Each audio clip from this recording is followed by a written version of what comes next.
Perdagangan Sawit Indonesia menemui skenario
Selamat malam pemirsa. Uni Eropa berencana melarang biofuel dari sawit karena perkebunan kelapa sawit dianggap merusak lingkungan. Namun anehnya, Uni Eropa tetap memperbolehkan minyak nabati dari hasil kebun Eropa seperti rapeseed, biji bunga matahari, kedelai yang secara penggunaan lahan jauh lebih tidak efisien daripada perkebunan kelapa sawit. Contohnya, kita akan bandingkan. Ada grafis perbandingan penggunaan lahan sawit dan minyak nabati lain berikut ini. Kita perhatikan bersama-sama seperti apa produktivitas minyak nabati ton per hektar. Datanya menunjukkan minyak sawit per 1 hektar lawan produktivitasnya jauh lebih tinggi, yaitu bisa menghasilkan hingga 3,91 ton per 1 hektar lahan, bandingkan dengan minyak rapeseed, minyak biji bunga matahari dan juga minyak kedelai. Diskriminasi semacam inilah yang merusak semangat perdagangan bebas, padahal ada 17 juta orang bersandar dari perkebunan sawit di Indonesia. Di satu sisi Indonesia terus bekerja keras, memenuhi persyaratan ekspor, menjaga keberlanjutan lingkungan. Di sisi lain Uni Eropa dengan mudah memutuskan secara sepihak tidak lagi menggunakan biofuel. Coba Anda lihat grafis negara tujuan ekspor CPO berikut ini. Apa artinya bagi Indonesia? Ini akan menambah defisit perdagangan 5 miliar dolar Amerika. Seperti ini. Mohon dicatatkan. Namun sepertinya Indonesia sudah tidak asing dengan upaya-upaya diskriminasi semacam ini. Jika kita ingat pada tahun 2010 lalu rokok kretek Indonesia juga tidak diberlakukan adil oleh Amerika dengan alasan kesehatan. Dan pada waktu itu Indonesia memenangkan gugatannya di WTO, dan jika kita mau melakukan aksi diskriminasi balik terhadap brand Eropa, berapa banyak upah pekerja tidak layak dari produk-produk aparel dan juga sepatu Eropa yang menumpang pabrik di Indonesia, dan seberapa banyak limbah yang akan dihasilkan dari fast fashion brand ternama Eropa yang dijahit di Indonesia saat ini. Pemirsa, sebelum kita mulai perbincangan pada malam hari ini, saya ingin mengutip sebuah quote dari seorang jurnalis Inggris bernama Murray Walker yang mengatakan, "Somebody said once follow the money, and that is what it is all about."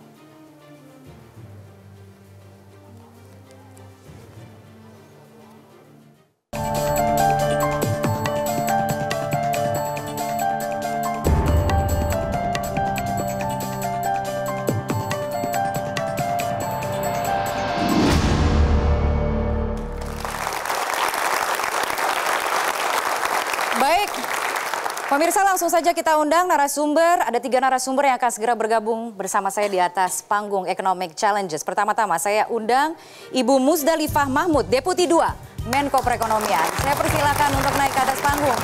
Selamat malam, Ibu Musdalifah. Apa kabar Ibu? Terima kasih telah meluangkan waktu. Silahkan untuk mengambil tempat duduk. Berikutnya Ketua Umum GAPKI, Joko Supriyono.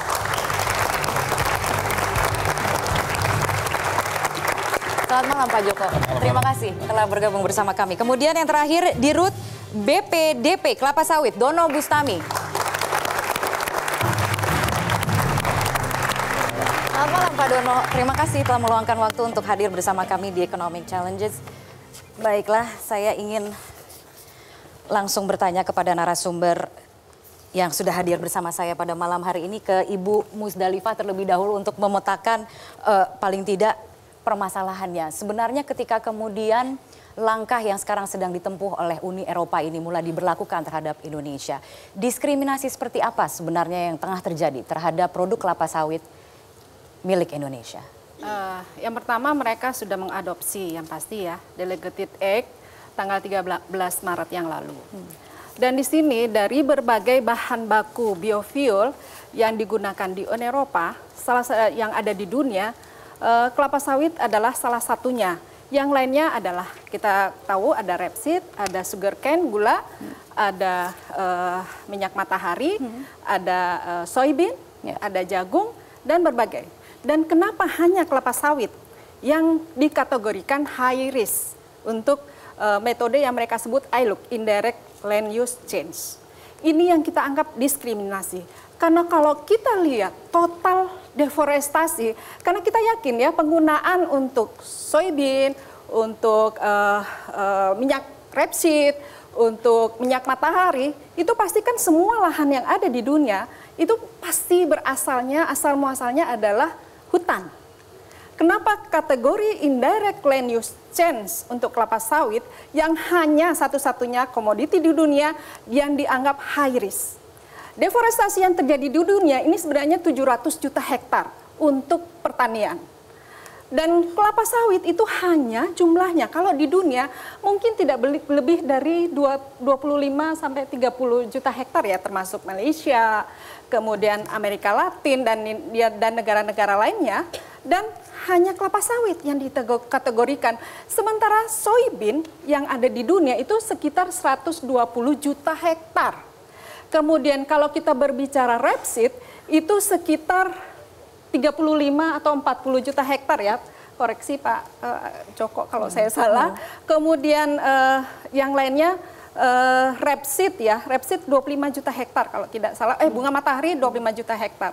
Sehingga kita melihat intinya tidak ada alasan bagi Uni Eropa untuk menerapkan kebijakan ini. Kalau kita berbicara indirect land use change, karena semua penggunaan lahan itu asal muasalnya adalah dari hutan tentu saja. Meskipun Eropa melakukan deforestasi itu kan sejak abad 1700-an. Amerika 1600-an. Tadinya mereka semua juga hutan. Dan kemudian kita Indonesia itu 1900-an, 1970 dan sekitarnya. Sekitar sekian tahun dan kita baru melakukan pembangunan dimulai dengan kemerdekaan kita tahun 1945 dan kita memanfaatkan kayu untuk pembangunan negara kita. Sehingga kalau kita dan kami yakin kelapa sawit sebenarnya bukan ditanam bukan karena kita menebang pohon atau merusak hutan kita, tetapi ditanam karena kita sudah memanfaatkan kayunya untuk pembangunan negara kita. Sehingga pada saat itu negara kita ataupun lahan-lahan kita dalam kondisi kosong karena sudah dimanfaatkan kayunya, dan kemudian kita punya komoditi yang sangat handal, kita punya kelapa sawit, alhamdulillah itu bisa menghijaukan lahan-lahan kita yang sudah kosong. Mengapa hal-hal tersebut tidak dipertimbangkan oleh Uni Eropa pada saat memberlakukan atau berencana memberlakukan larangan ini? Nah, itu yang kita selalu sampaikan. Sebenarnya kita melakukan negosiasi ini sudah bertahun-tahun. Kita sampaikan laju deforestasi di negara kita, Menteri LHK sudah negosiasi dengan Eropa menyampaikan informasi bahwa laju deforestasi di negara kita sudah turun sangat signifikan. Dari 1,45 sekarang ini hanya sekitar 0,45 itu tahun lalu. Dan itu terus dilakukan pengurangannya dengan berbagai polisi-polisi. Jadi kita sebenarnya sedang menuju ke sana ya. Kita lakukan zero deforestasi pada waktunya. Baik, Pak Joko, saya ingin beralih dulu untuk menanyakan apakah benar produksi CPO menghancurkan lingkungan? Artinya kalau kita melihat kan sebenarnya ekspor CPO kita telah memenuhi syarat perkebunan berkelanjutan. Ya, begini Mbak Gania, jadi sebenarnya kan definisi merusak lingkungan itu terlalu general, harus jelas. Jadi sebenarnya kalau saya mengatakan sih sebenarnya lingkungan itu hanya dipakai sebagai alasan saja. Ya.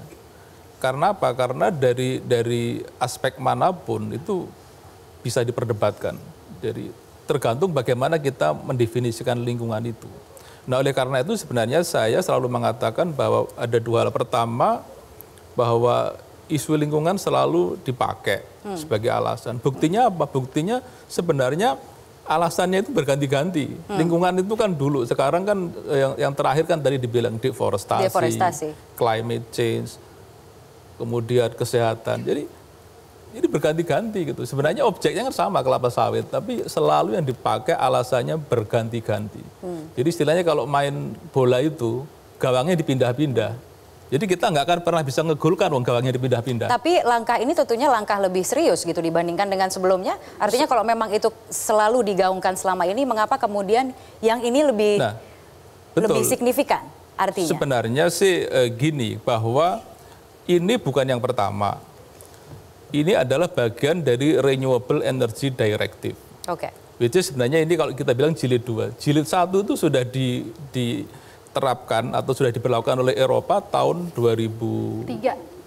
Kalau RED-nya kan 2008-2010 lah di apply-nya. Nah, pada saat RED jilid 1 dengan berbagai kriteria, waktu itu adalah greenhouse gas saving. Itu dengan segala kriteria, kemudian bahwa tetap kelapa sawit dikategorikan sebagai yang tidak memenuhi syarat, gitu kan. Tetapi apa yang terjadi bahwa akhirnya kelapa sawit toh tetap bisa masuk ke pasar Eropa. Bahkan waktu itu Eropa kemudian menerapkan sertifikasi untuk biofuel. Jadi jangan salah, sertifikasi untuk masuk kategori biofuel itu sudah ada di Eropa, namanya ISCC. Dan Indonesia bisa memenuhi itu. Buktinya sampai hari ini juga kita bisa jualan ke Eropa, nggak ada masalah. Dengan memenuhi syarat yang sudah diajukan pada waktu itu. Poin saya adalah dengan segala macam tuntutan sertifikasi yang notabene adalah urusannya dengan sustainability bisa dipenuhin gitu, bisa dipenuhin. Jadi RED jilid 2 ini kesan saya sih kehilangan akal gitu. Mau apa lagi nih? Pak Dono punya pendapat yang sama? Apalagi begitu ya? Akhirnya ini adalah upaya terakhir begitu yang dilakukan. Jadi akhirnya ya paling gampang ya sudahlah dilarang sajalah. Dengan kriteria yang istilahnya kan secara saintifik itu tidak berdasar sama sekali kan. Jadi ini yang kemudian akan dipaksakan. Jadi ya. Tapi sebenarnya ada laporan kan? Ada laporan kemudian yang mereka gunakan untuk mengajukan pelarangan ini. Yaitu laporan bahwa penggunaan kelapa sawit itu ternyata yaitu dikaitkan dengan deforestasi sebesar 45% diantaranya itu menimbulkan deforestasi. Yang paling gampang gini lah Mbak Kani, contoh aja, salah satu saya contoh bahwa yang dipakai dalam Delegated Act yang sekarang ini kriteria untuk yang namanya high risk ILUC itu adalah mengenai laju atau tingkat deforestasi. Ya kan? Yang dipakai angkanya adalah 2008. Jadi baseline deforestasi yang dihitung itu 2008. Baik. Pertanyaan saya, why 2008? Baik. 1900 Eropa sudah habis hutannya. Baik. Enggak dihitung 1900. Baik, kita harus jeda terlebih dahulu. Akan kita lanjutkan perbincangan. Nanti saya beri kesempatan kepada Pak Dono. Seusai jeda berikut ini tetaplah bersama kami di Economic Challenges.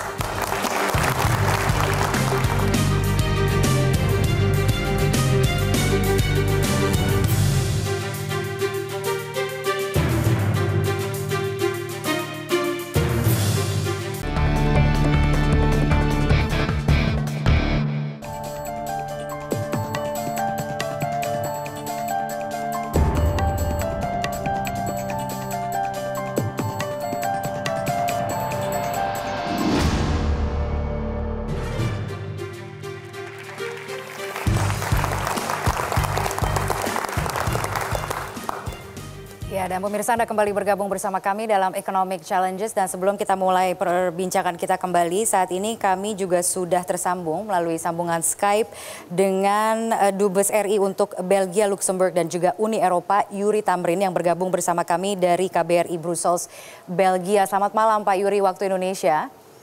Selamat malam, waktu Indonesia Mbak Kania, apa kabar? Baik Pak Yuri, terima kasih telah bergabung bersama kami di Economic Challenges. Pak Yuri, saya ingin menanyakan apa kabar terbarunya dari pemberlakuan larangan biofuel oleh Uni Eropa saat ini? Ya, ini pengamatan orang lapangan ya Mbak. Kita berada di lapangan dan mengikuti isu sawit ini dari dekat. Saya ingin menyampaikan, saya merasa khawatir bahwa produk legislasi yang dihasilkan oleh Komisi Eropa yang disebut Delegated Act, yang sekarang ini sudah disampaikan ke Parlemen Eropa dan juga Dewan Eropa. Saya khawatir akan diterima as it stand, atau lebih buruk lagi, mungkin lebih hostile gitu. Waktu yang tersedia untuk kita intervensi juga tidak banyak lagi, 2 bulan atau paling lama 4 bulan dari sekarang. Kita tahu bahwa publik opini di Eropa mengenai sawit sangat hostile. Lalu yang kedua, di parlemen, kalau kita lihat balance of power-nya, perimbangan kekuatannya, banyak sekali parliamentarian yang anti sawit daripada yang pro sawit. Ini kelihatan kalau ada voting mengenai resolusi-resolusi anti sawit.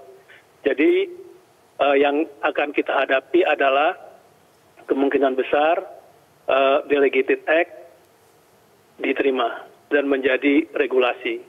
Lalu ini merupakan moment of truth dan saatnya kita berpikir apa yang perlu kita lakukan. Tadi saya mendengar dari sini assessment mengenai Delegated Act. Yeah. Tentu kita sama tahu bahwa Delegated Act itu sesuatu yang merugikan sawit. Dan ini problematik bukan saja buat Indonesia, tapi juga beberapa parliamentarian Eropa. Itu secara jujur menyampaikan assessment bahwa Delegated Act ini problematik. Contohnya, dia double standard. Double standard karena apa? Karena soybean. Soybean itu climate footprint-nya lebih buruk daripada sawit. Yeah. Semula dikategorikan sebagai high look risk. Tapi kemudian entah mengapa dijadikan resiko deforestasi rendah. Kata sementara orang ini merupakan kesediaan Uni Eropa untuk menampung soybean-nya Amerika. Jadi double standar. Yeah. Lalu tadi dikatakan juga bahwa standar ilmiah, kriteria untuk prop up kriteria itu juga tidak bisa dibenarkan secara ilmiah. Apa dasarnya? Yeah. Sawit itu 10 kali lebih produktif daripada vegetable oil lainnya. Oleh karena itu untuk mencapai jumlah X, kalau vegetable oil lainnya butuh 30 hektar, sawit hanya 3 hektar. Jadi bagaimana bisa dibilang ini mempunyai risiko deforestasi tinggi? Mestinya kan rendah. Baik. Lalu juga ya, Pak Yuri, kalau boleh saya potong Pak Yuri. Jadi sekarang peluangnya seperti apa bagi Indonesia? Apa upaya diplomasi yang masih bisa kita lakukan untuk saat ini? Oke, hati kita boleh panas ya Mbak ya, tetapi kepala kita dingin. Kalau kita melakukan tindakan, yakin tidak hanya emosional tapi kita harus menang. Saya melihat bahwa langkah diplomasi ini sudah dilakukan di berbagai tingkatan. Dari mulai Pak Jokowi, Pak Yusuf Kalla, dari Menko, Pak Luhut, Pak Darmin, Menteri Luar Negeri, Menteri Perdagangan, Ketua DPR, berbagai misi DPR. Kita datang semua ke Uni Eropa ini ya untuk menyampaikan beberapa pesan. Pertama, tolong sawit kami ini dilakukan dengan adil. Mari kita prop up free trade. Jangan sawit dijadikan terus-menerus sebagai objek black campaign. Kita siap untuk bekerja sama dalam konteks perlindungan lingkungan hidup dan lain sebagainya. Tetapi ternyata hasil lobbying kita itu belum menghasilkan sesuatu yang seperti kita harapkan.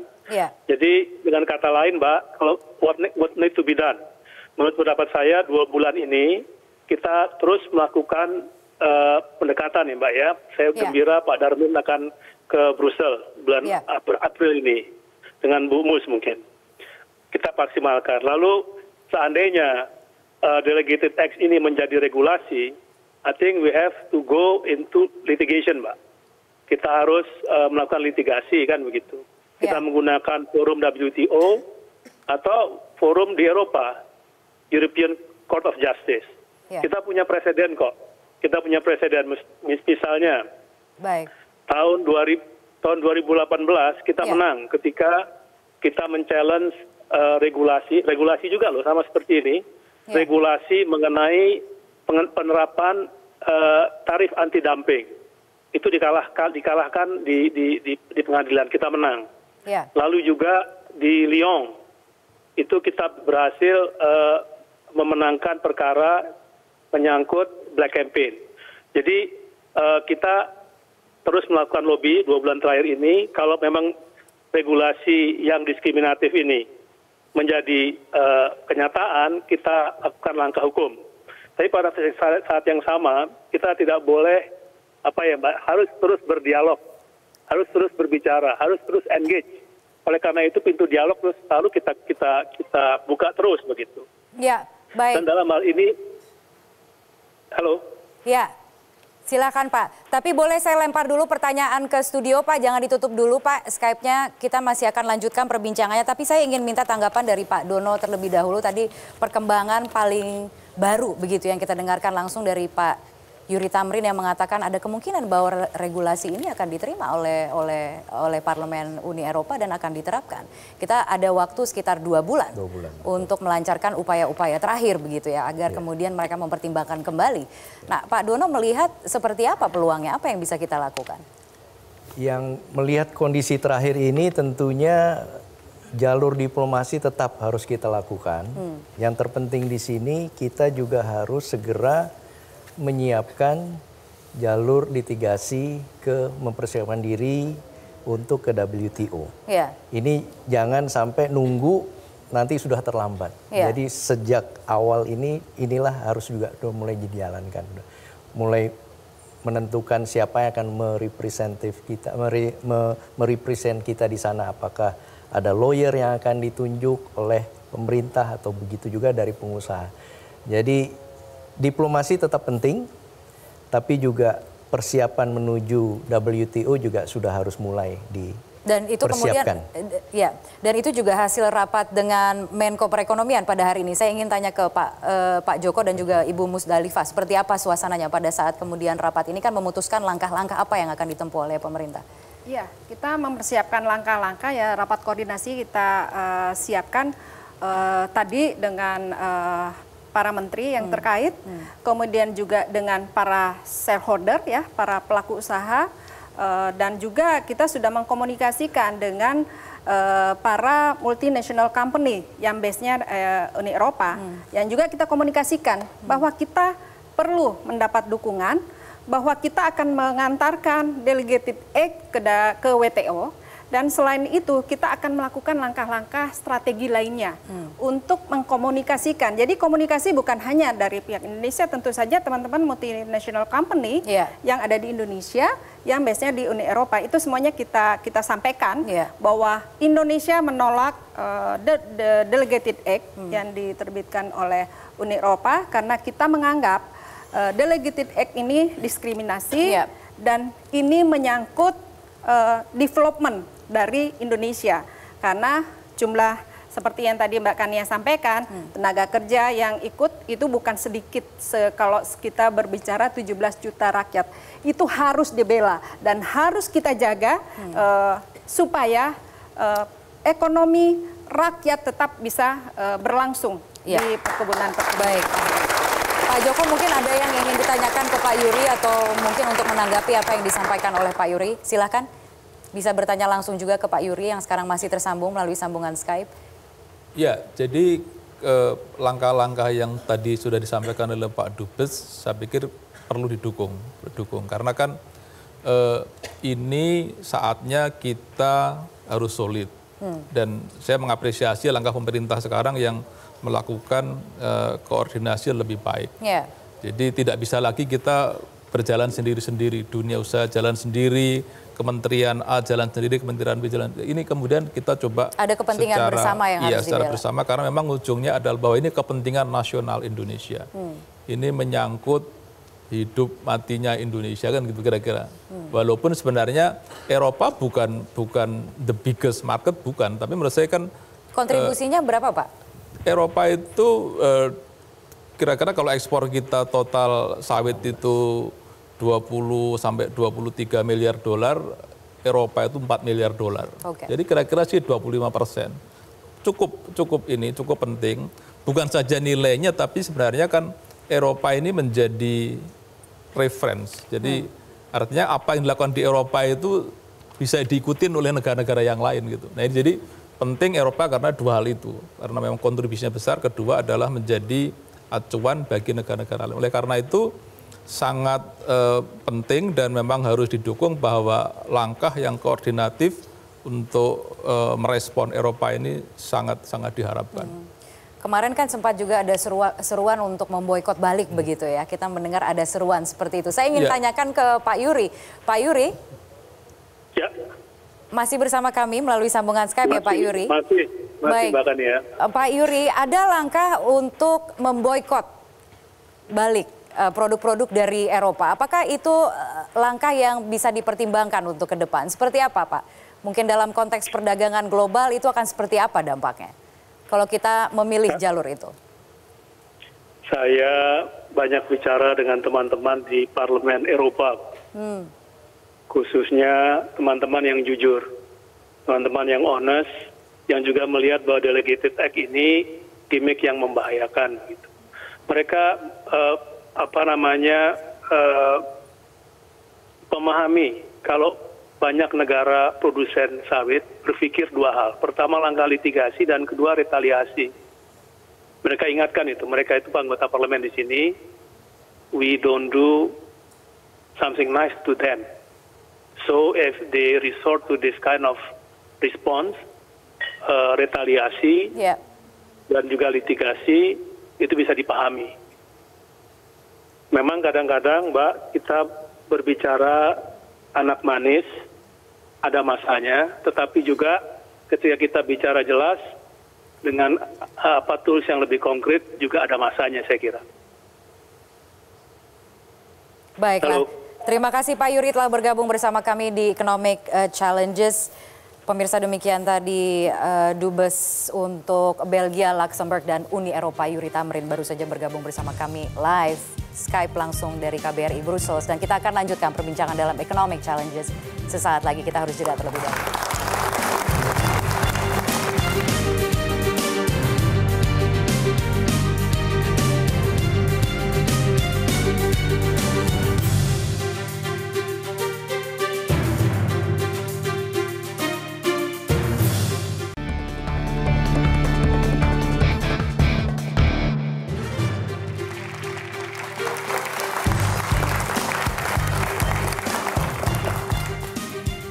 Pemirsa Anda kembali bergabung bersama kami di Economic Challenges. Saya akan lanjutkan perbincangannya. Kita ingin membahas kemudian, kalaupun misalnya kemudian larangan ini diberlakukan, sebenarnya kemana kemudian kita bisa menghasilkan produksi CPO kita begitu ya? Tadi Anda mengatakan sebenarnya tidak seberapa begitu ya, tapi ada perlawanan di balik ini yang sebenarnya juga ingin kita pertahankan, yaitu bahwa produk sawit adalah produk yang paling tidak seperti yang mereka katakan tidak merusak lingkungan begitu ya. Artinya kalau misalnya kita menerima ini, artinya itu hanya membenarkan begitu apa yang kemudian mereka ajukan sebagai basis dari pelarangan ini. Tapi artinya opsinya sebenarnya apa? Saya ingin ke Pak Dono. Oke, kalau larangan ini betul-betul terjadi, ada beberapa potensial market yang bisa kita kembangkan. Utama kalau sama-sama biodieselnya ada potensi B5 ke China, ke Tiongkok. Itu belum semuanya dieksplor. Kedua, potensial market yang terbesar juga ada di Asia Selatan. Itu Pakistan dan Bangladesh. Tapi ada satu yang harusnya kita sama-sama kembangkan adalah potensi domestic market. Yang saat ini baru masih B20, harapannya tahun depan sudah B30. Ada satu lagi yang sudah dikembangkan oleh insinyur-insinyur teknik kimia ITB, itu adalah green fuel. Pilot projectnya sudah jalan di Pelaju untuk memproduksi green gasoline. Sekarang sedang berjalan di Dumai untuk memproduksi green diesel. Dan berikutnya akan ada di Cilacap untuk Green Aftur. Ini potensinya cukup besar dan ini sudah berjalan. Ini perlu dukungan, perlu regulasi-regulasi mendukungnya ke depannya. Kalau B30 ke depan itu ada tambahan sekitar 3 juta kiloliter. Itu berarti sekitar boleh dikatakan 3 juta ton sudah bisa terserap. Kalau dengan potensi yang disebut green fuel, kalau kita ambil diesel saja, potensinya itu sekitar 25 juta ton CPO. Karena konsumsi diesel kita kan sekitar 25 sampai 30 juta kiloliter. Jadi kalau kita bisa bereskan domestic demand ini, urusan sawit ini sudah selesai menurut saya. Gitu. Bahkan mungkin. Berarti kendalanya sekarang? Sebenarnya nggak ada, proses aja waktu karena sudah selesai secara laboratorium. Kalau kita ngomong green fuel itu laboratoriumnya sudah selesai, bahkan 5-6 menteri sudah mengunjungi laboratorium tersebut. Pilot projectnya sekarang sedang berjalan, hanya menyiapkan regulasi. Tapi ada satu lagi yang sangat penting juga yang harus diperhatikan oleh pemerintah adalah sektor hulunya juga perlu dibenahi, harus siap. Ini terkait dengan data. Kita belum memiliki single data baik dari luas lahan sama produksi CPO Indonesia ini berapa sih sebenarnya.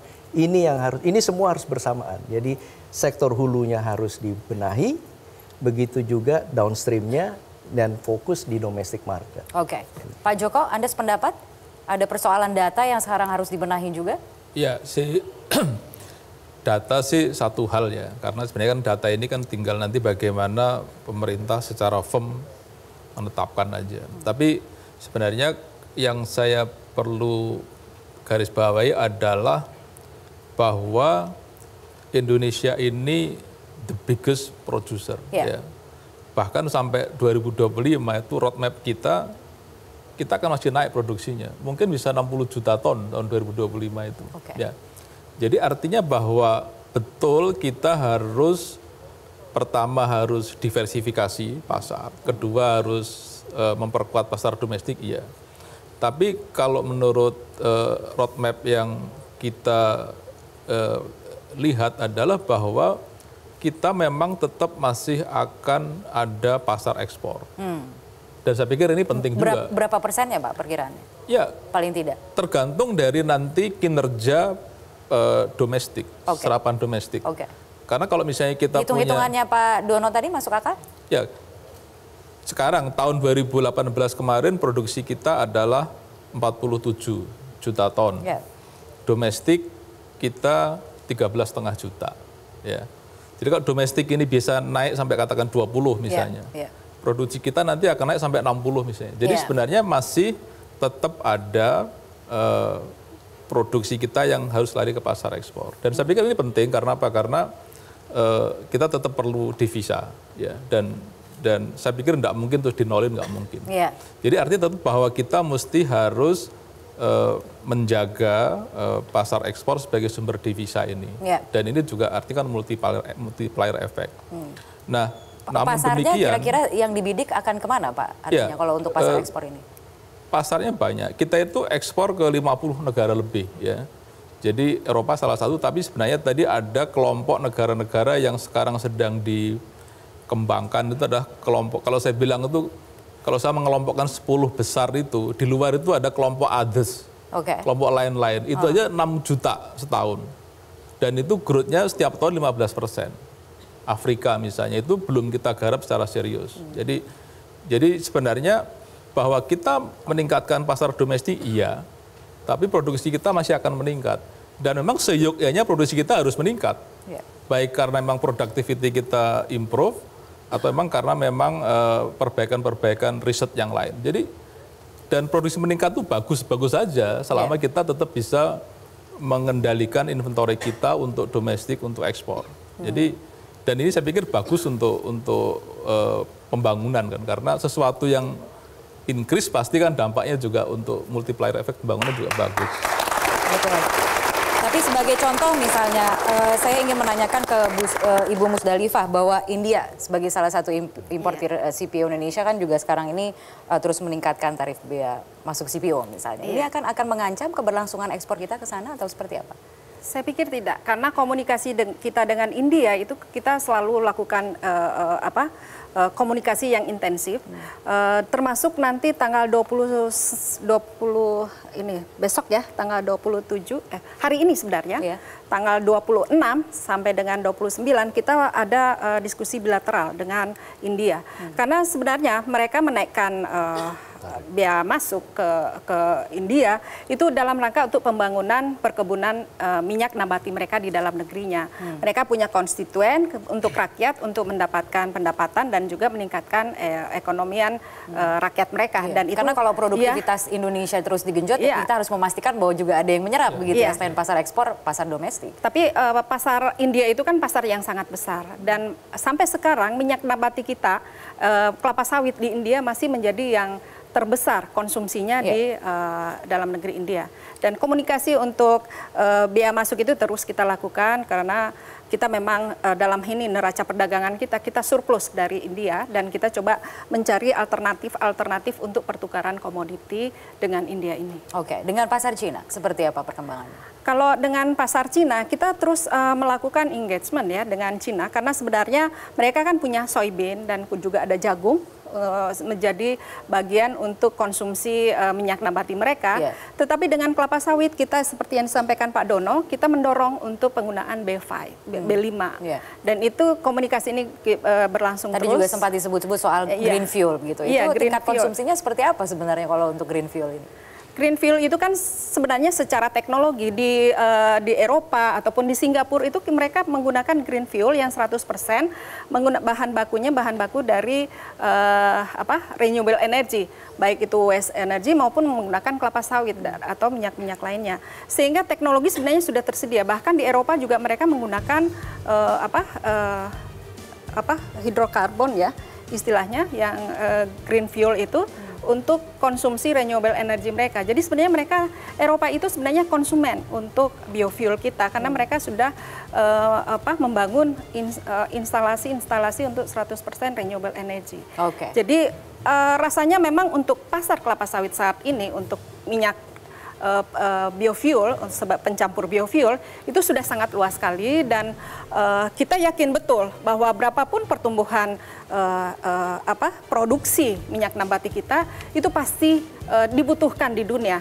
Karena kita mendorong itu kita belum bicara mengenai hilirisasinya begitu, artinya penggunaannya bisa untuk apa lagi begitu ya? Banyak ya. Baik, kita harus jeda terlebih dahulu, akan kita lanjutkan sesaat lagi, pemirsa tetaplah bersama kami.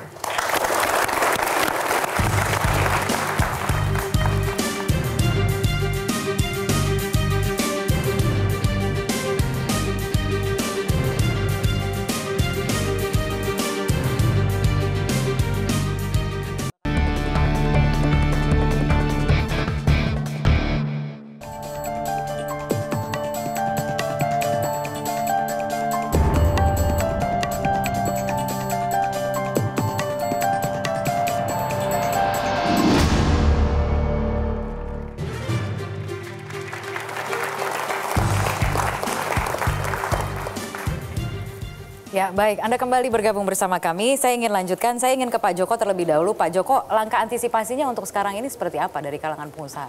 Kalau melihat kan tanda-tandanya tadi Pak Yuri mengatakan ada kemungkinan ini kebijakan akan diberlakukan. Ya, jadi pertama kan kita menunggu apakah nanti regulasi ini akan diterima apa tidak oleh Parlemen. Karena nanti kan tahapannya masih ada beberapa tahapan lah, Parlemen, kemudian nanti ada European Council kan. Tapi pertama kita mesti siap-siap dengan litigasi. Siap-siap lah. Litigasi ini artinya pemerintah dan pengusaha atau seperti apa? Ya, bisa kedua-duanya. Ya, bisa kedua-duanya. Pemerintah bisa, pengusaha, karena dari pihak yang dirugikan secara langsung juga bisa. Nah, tapi kan proses hukum itu kan kita nunggu nanti benar-benar sudah diterapkan regulasinya. Nah, oleh karena itu yang juga harus mulai dilakukan adalah pemerintah harus mulai mereview seluruh perdagangan kita dengan Eropa. Ya. Kita dengan Eropa kan surplus ya, setiap tahun surplus ya. Nah, oleh karena itu ini harus mulai direview kira-kira langkah-langkah retaliasi itu yang sebenarnya bisa segera. Ya. Jadi tidak perlu, karena Anda bayangkan WTO itu bisa 2-3 tahun prosesnya ya, lama sekali. Jadi yang bisa segera harusnya adalah retaliasi. Mulailah kita coba membuat analisa, membuat peta supaya hal yang kecil kita bisa mulai lakukan. Apakah dalam bentuk hambatan perdagangan yang kita buat, apakah dengan tarif, atau bahkan sampai dengan pelarangan. Itu artinya dari hal yang kecil harusnya mulai bisa dilakukan sekarang ini. Supaya sekaligus juga ini untuk nanti bisa di-backup dengan langkah hukum yang lebih besar. Karena effortnya hukum ini besar. Yeah. Besar tenaga, besar biaya, besar waktunya. Dan memakan waktu ya. Jadi sebaiknya sih kita harus lakukan paralel supaya ada proses yang kemudian terus mengawal ini gitu. Jadi enggak. Karena kita harus menyadari bahwa perdagangan itu kan jalan terus gitu. Ya, begitu ini misalnya pelarangan benar-benar dilakukan, ya dampaknya akan juga langsung gitu. Kalau kita nunggu WTO sidang segala macam 3 tahun kan, contoh yang paling ini adalah kasusnya biodiesel. Biodiesel itu sebenarnya kita pernah ke Eropa itu pernah ekspor sampai kita 1,7 juta ton per tahun. Tapi karena dumping itu bisa nol. Bisa nol. Nah, waktu itu kita kemudian menggunakan jalur WTO. Perlu waktu ya hampir 3 tahun lebih. Baru kita, walaupun kita menang, tapi kan kita sudah kehilangan waktu cukup besar. Jadi ini yang mestinya kita harus antisipasi. On top of kita menyiapkan langkah hukum, tapi menurut saya yang bisa segera dilakukan adalah melakukan retaliasi menurut saya. Itu langkah yang sesegera mungkin bisa dilakukan, bisa gitu dilakukan, ya. Pak Dono? Ya, ini harus disadari suka tidak suka, Uni Eropa ini adalah market penting bagi kita. Kalau kita lihat komposisi antara biodiesel dengan pangan, biodiesel itu mungkin sekitar 5% komposisi ekspor kita. Yang pangannya itu sekitar 73%. Oke. Ya. Kalau sampai terjadi perang dagang ini, dua-duanya akan rugi. Jadi bukan nanti Eropa yang menang, Indonesia yang menang. Jadi marilah kita duduk bareng, ya kan? Kita siapkan, tetap mengikuti prosesnya. Di samping itu, worst case scenario-nya juga harus kita siapkan. Dari sisi pemerintahnya ini. Kalau memang mau terjadi perang dagang, apakah akan saling menguntungkan? Tidak juga nanti ke depannya. Ini aja ke depannya. Untuk pangan sebenarnya tidak dilarang ya Pak? Atau seperti apa? Sekarang kan masih baru biodiesel. Hanya untuk biodiesel? Yang ini kan ke biodiesel yang sekarang ini. Jangan nanti jadi kena pangannya juga. Nah ini apa langkahnya? Sementara ada petani sawit juga begitu yang harus dilindungi juga kepentingannya begitu kan? Betul. Nah artinya apa? Kemudian tahapan-tahapannya begitu ya Ibu Musdalifah ketika kemudian kita sedang menghadapi ancaman seperti ini, apa dampaknya terhadap harga sawit misalnya? Ya tentu saja harga sawit, kalau kita lihat harga sawit sekarang belum berdampak signifikan. Karena memang kemarin karena perekonomian global yang memang turun, jadi harga komoditi kelapa sawit juga rendah. Tetapi dengan implementasi B20 yang secara keseluruhan, harga sawit kita kemudian perlahan-lahan bergerak naik. Dan kalau kita lihat sekarang harga 580 ya Pak ya. Jadi itu harga yang kita anggap cukup wajar lah untuk kondisi sekarang. Tetapi kita betul Mbak, kita harus melakukan langkah-langkah dan itu sudah kita siapkan. Setiap hari kantor Menko Perekonomian mengkoordinasikan upaya-upaya yang harus dilakukan. Termasuk antara lain untuk menyiapkan strategi-strategi. Karena kalau kita mengatakan retaliasi, legitimasi, itu harus dilakukan analisa dan kemudian kita harus mengukur bagaimana sih dampak plus minusnya untuk negara kita. Tetapi yang pasti pemerintah konsisten bahwa kita harus lawan dan kita tidak akan membiarkan kelapa sawit kita menjadi high risk, yang mereka anggap high risk, yang kalau istilahnya itu tidak ada dasarnya. Itu pseudo scientific yang mereka seolah-olah berlatar belakang saintifikasi ilmu dan lain-lain itu, tapi sebenarnya tidak ada dasarnya. Jadi kita harus lawan itu dan kita tidak mau lagi diperlakukan yang seperti Pak Joko sampaikan. Kita sudah sekian lama selalu dituduh melakukan berbagai hal. kelapa sawit kita ya khususnya kelapa sawit dianggap merusak kesehatan, yang kemudian itu tidak ada base saintifiknya sebenarnya. Baik. Itu hanya berdasarkan rumor. Dan kemudian mereka melabel di produk-produk mereka no palm oil, itu upaya-upaya diskriminasi sebenarnya yang tidak ada dasarnya. Tetapi kemudian karena kita penghasil produsen kelapa sawit, kita anggap ini sudah melewati batas, kita sebenarnya yang tergabung dalam SIPOPSI, Country Producer Palm Oil, ya bersama Malaysia, dan kemudian sekarang ini juga segera bergabung dari Kolombia, kita bersatu untuk melawan diskriminasi kelapa sawit. Jadi sesama negara produsen pun juga harus menyatukan sikap, begitu ya, Pak Dono. Kenapa Pak Dono? Angka ekspor kita meningkat lucunya ke Eropa. 2017 itu secara volume 5,1 juta ton angka yang kami. 2018 5,4 juta ton. Gitu. Jadi dibilang dilarang tapi kok ekspor meningkat. Kalau dari sisi dolarnya memang menurun dari 3,6 juta miliar di 2017, 2018 itu 3,3 miliar US dollar. 3,6 miliar US dollar di 2017 menjadi 3,3 miliar US dollar di 2018. Tapi secara volume naik. Ini kan harus kita lebih dalami lagi.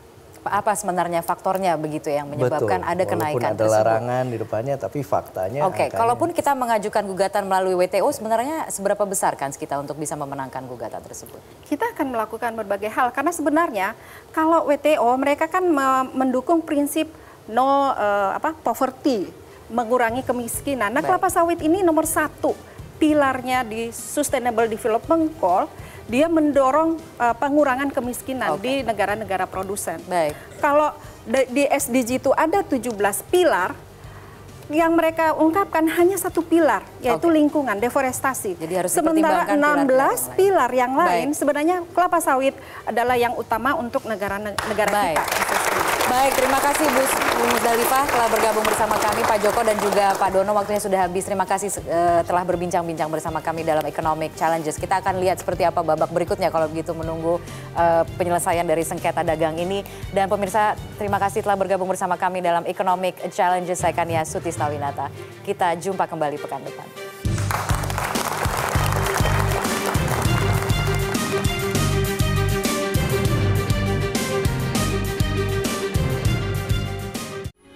Metro TV, knowledge to elevate.